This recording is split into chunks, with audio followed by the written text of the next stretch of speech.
بسم اللہ الرحمن الرحیم۔ السلام علیکم ورحمۃ اللہ وبرکاتہ۔ معزز طلباء کرام، آپ سب کیسے ہیں؟ آج ہم کتاب ہدایہ جلد رابع میں سبق نمبر 119 کو پڑھیں گے۔ ہمارے آج کے سبق کا عنوان ہے محایات، یعنی باری باری نفع اٹھانا، اس کی شرعی حیثیت۔ آئیے پہلے اپنے آج کے سبق کی عبارت کو پڑھتے ہیں۔ بسم اللہ الرحمن الرحیم۔ فصل فی المحایات۔ المحایات جائزۃ استحسانا للحاجۃ الیہ اذ قد یتعذر الاجتماع علی الانتفاع فاشبہ القسمۃ ولہذا یجری فیہ جبر القاضی کما یجری فی القسمۃ الا ان القسمۃ اقوى منہ فی استکمال المنفعۃ لأنہ جمع المنافع فی زمان واحد والتہایؤ جمع علی التعاقب ولہذا لو طلب احد الشریکین القسمۃ والآخر المحایات یقسم القاضی لأنہ ابلغ فی التکمیل ولو وقعت فیما یحتمل القسمۃ ثم طلب احدہما القسمۃ یقسم وتبطل المحایات لأنہ ابلغ ولا يبطل التہایؤ بموت احدہما ولا بموتہما لأنہ لو انتقض لاستأنفہ الحاکم ولا فائدۃ فی النقض ثم الاستئناف۔ آئیے اب ہم اپنے سبق کی عبارت کا ترجمہ کرتے ہیں۔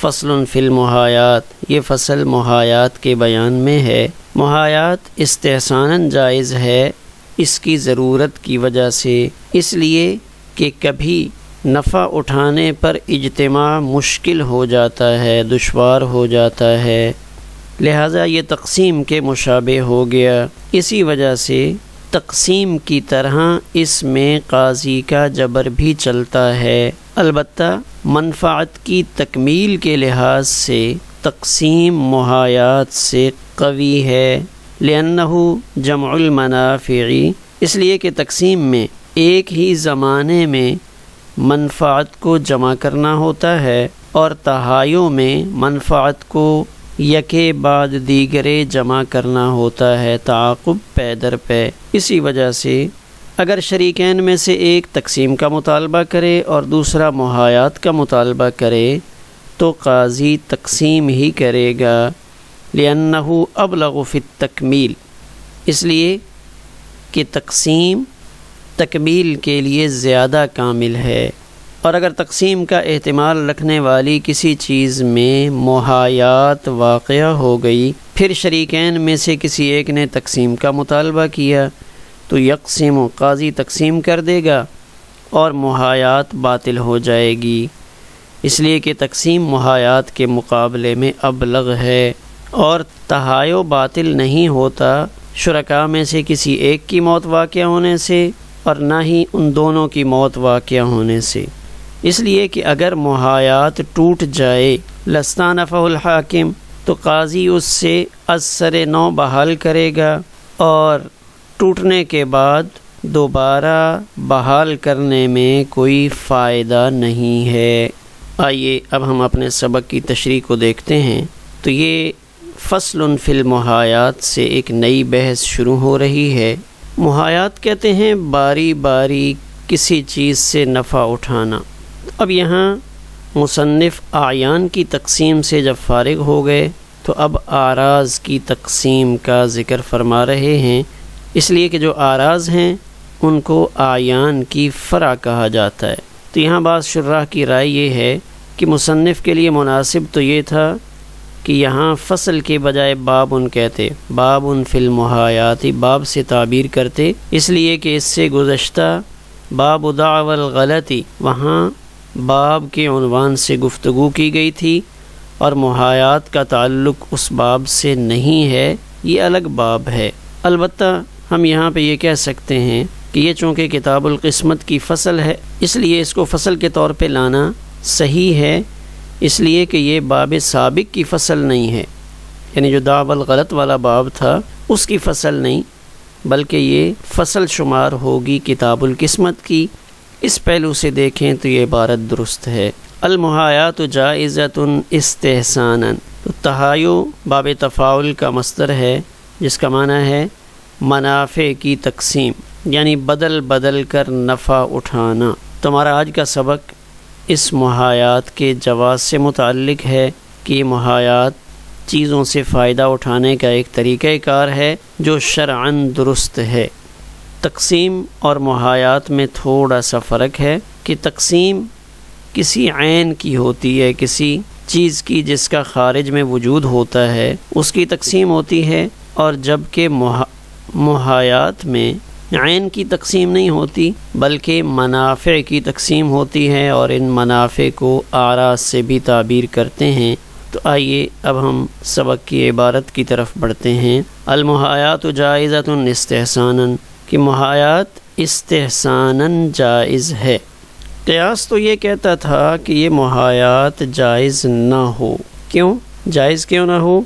اس لیے کہ یہاں منافع کا تبادلہ اسی کی جنس سے ہو رہا ہے، منافع بمقابلہ منافع آ رہے ہیں، لہذا قیاس تو اس کے جواز کو درست نہیں کہتا، لیکن استحساناً اس کو درست قرار دیا ہے۔ امام شافعی رحمہ اللہ کے نزدیک تہایو جائز نہیں ہے۔ امام طحاوی یہ فرماتے ہیں کہ میں نے اس مسئلہ میں فقہا کے اقوال تلاش کیے، لیکن امام شافعی رحمہ اللہ تعالی کا قول اس سے متعلق نہیں ملا کہ ان کے نزدیک تہایو کیا ہے۔ ہاں اتنا ان کی کتابوں میں امام طحاوی کے بقول منقول ہے کہ قاضی کے لیے جائز نہیں ہے کہ وہ محایات پہ لوگوں کو مجبور کرے۔ استحساناً اس کا جواز فقہائے احناف کے ہاں منقول ہے، اور اس کی دلیل قرآن مجید سے سورۃ الشعراء کی آیت نمبر 155 ہے۔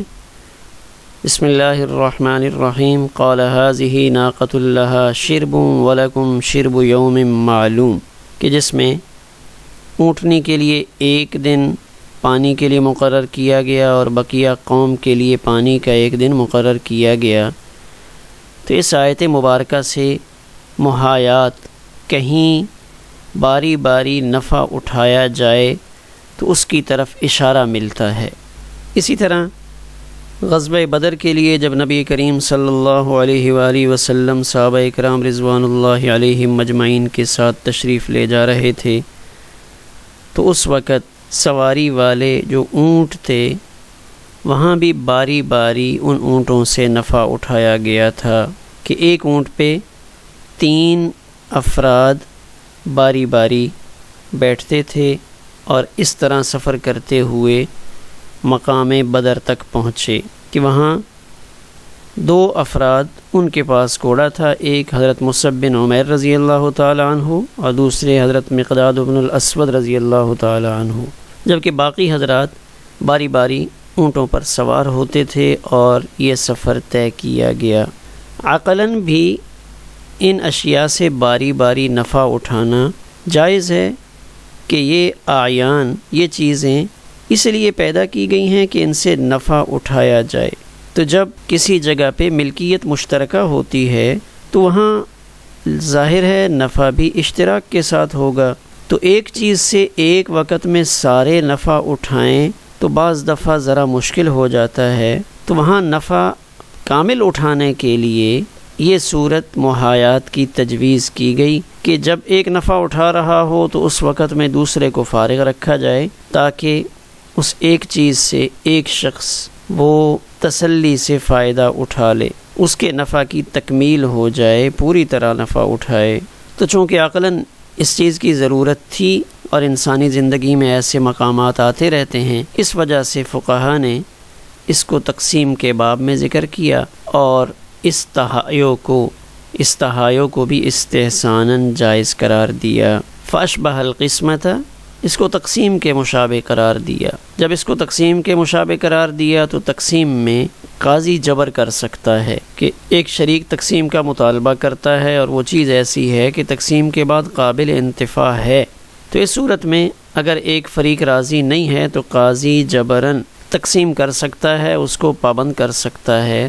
تو بالکل اسی طرح یہاں بھی ہوگا کہ جیسے قاضی جبراً تقسیم کر سکتا ہے، ایسے ہی قاضی جبراً تہایو اس کو بھی نافذ کر سکتا ہے کہ آپ لوگ اپنے اس مشترکہ مکان سے، اس مشترکہ سواری سے، کوئی بھی چیز ہے اس سے باری باری نفع اٹھائیں، لیکن یہ تقسیم میں جبر اور تہایو یہ اس وقت ہوتا ہے جب جنس ایک ہو. مثلا ایک موٹر سائیکل ہے یا ایک مکان ہے، ایک موبائل ہے، اس سے باری باری نفع اٹھانا چاہتے ہیں تو اس میں تقسیم نہیں ہوگی، اس میں قاضی تہایو کو ہی مناسب سمجھتا ہے تو قاضی کے لیے ایسا کرنا جائز ہے. الا ان القسمۃ اقوى منہ فی استکمال المنفعتی، مگر تقسیم زیادہ قوی ہے، یعنی اگر تقابل کیا جائے کہ تقسیم زیادہ حیثیت رکھتی ہے یا تہایو، تو جب تقابل ہوگا تو تہایو کے مقابلے میں تقسیم کو ہی ترجیح ہوگی. کیوں؟ فی استکمال المنفعتی، کہ نفع کو کامل کرنے میں تقسیم زیادہ اہمیت رکھتی ہے. کیوں اہمیت رکھتی ہے؟ اس کی کیا دلیل ہے؟ لِأَنَّهُ جَمْعُ الْمَنَافِعِ فِي زَمَانٍ وَاحِدٍ، اس لیے کہ اس میں ایک زمانے میں ہی سارے منافع اکٹھے کر دیے جاتے ہیں، منافع جمع ہو جاتے ہیں. اس لیے کہ جب تقسیم ہوتی ہے تو اس تقسیم میں عین وہ جو چیز ہوتی ہے وہ بھی تقسیم ہو جاتی ہے اور نفع بھی تقسیم ہو جاتا ہے. اس پہلو سے وہاں پہ نفع کامل ہوتا ہے. وَالتَّہَایُعُ جَمْعٌ عَلَى التَّعَاقُبِ، جبکہ تہایو میں پے در پے نفع اٹھایا جاتا ہے، باری باری نفع اٹھاتے ہیں، تو گویا کہ وہاں عین تو تقسیم نہیں ہوتی لیکن نفع اٹھانے کے لیے باریاں وہ لگا دی جاتی ہیں. ولہذا اب یہ تقسیم قوی ہے، اس کی دلیل دے رہے ہیں کہ اگر شرکاء میں سے ایک کہتا ہے جی تقسیم کر دیں، احمد اور حماد مثلا شریک ہے ایک مکان میں، تو احمد کہتا ہے قاضی صاحب آپ تقسیم کر دیں، اور حماد کہتا ہے کہ نہیں محایات نفع اٹھانے کے لیے آپ باریاں طے کر دیں، آپ تقسیم نہ کریں. تو اب یہاں دونوں طرف سے مطالبہ ہے تو قاضی کیا فیصلہ کرے گا؟ یقسم القاضی، قاضی تقسیم کرے گا، محایات نہیں کرے گا. وجہ کیا ہے؟ لِأَنَّهُ أَبْلَغُ فِي التَّكْمِيل، اس لیے کہ تقسیم اس تکمیل میں زیادہ بلیغ ہے، زیادہ کامل کرنے والی چیز ہے. زیادہ کامل کرنے والی چیز کیوں ہے؟ اس لیے کہ وہاں منافع ایک ہی زمانے میں اکٹھے ہو جاتے ہیں.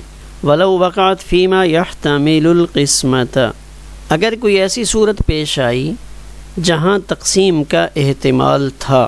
وَلَوْ وَقَعَتْ، اگر محایات ہو گئی، قاسم نے یا قاضی نے باریاں لگا دی نفع اٹھانے کے لیے، حالانکہ وہ چیز ایسی تھی کہ اس کو تقسیم کیا جا سکتا تھا.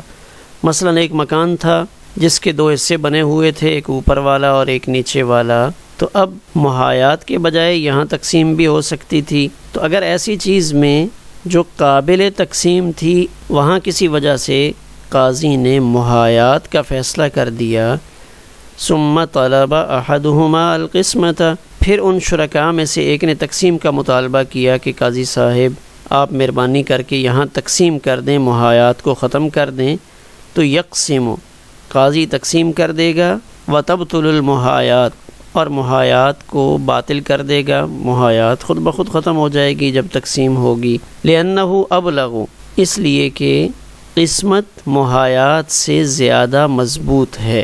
یہاں سے الگ مسئلہ بیان کر رہے ہیں کہ احمد اور حماد کے درمیان تہایو تھا، محایات تھی ایک مکان کے سلسلہ میں کہ اس سے نفع اٹھا رہے تھے باری باری. تو اب یہ تہایو اگر شرکاء میں سے کوئی ایک فوت ہو جاتا ہے، اس کی موت واقع ہو جاتی ہے، تو کیا باطل ہو جائے گا؟ تو صاحب ہدایہ فرما رہے ہیں نہیں، ایک مر جائے تو بھی باطل نہیں ہوتا.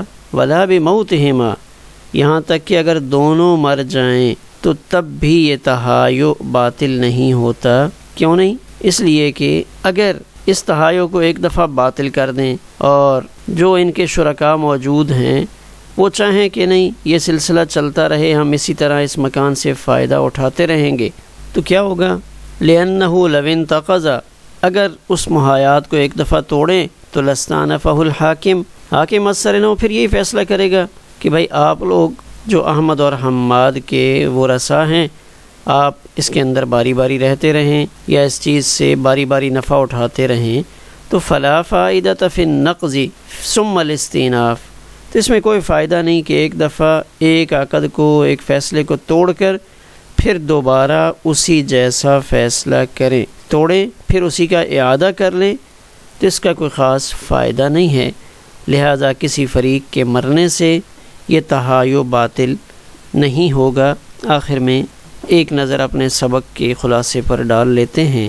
سب سے پہلی چیز کہ محایات قرآن مجید سے ثابت ہے۔ قرآن مجید میں چونکہ اس کا تذکرہ سیدنا صالح علیہ السلام کی اونٹنی کے سلسلہ میں سورۃ الشعراء میں موجود ہے۔ محایات کا معنی ہے باری باری نفع اٹھانا، تو گویا کہ یہاں پہ عین تقسیم نہیں ہوتی، آراز ان پر باریاں لگا دی جاتی ہیں۔ تیسرا، اس فصل کے مسائل کا تعلق مبسوط سے ہے، جن کو امام محمد رحمہ اللہ نے جامع صغیر میں ذکر نہیں کیا، یعنی وہ مسائل جو جامع صغیر میں نہیں تھے ان کو مبسوط میں ذکر کیا، اور یہ وہ مسائل ہیں جن کو امام قدوری رحمہ اللہ نے مختصر میں بھی ذکر نہیں کیا، یعنی مختصر القدوری میں بھی نہیں آئے اور جامع صغیر میں بھی نہیں آئے، مبسوط میں آئے ہیں۔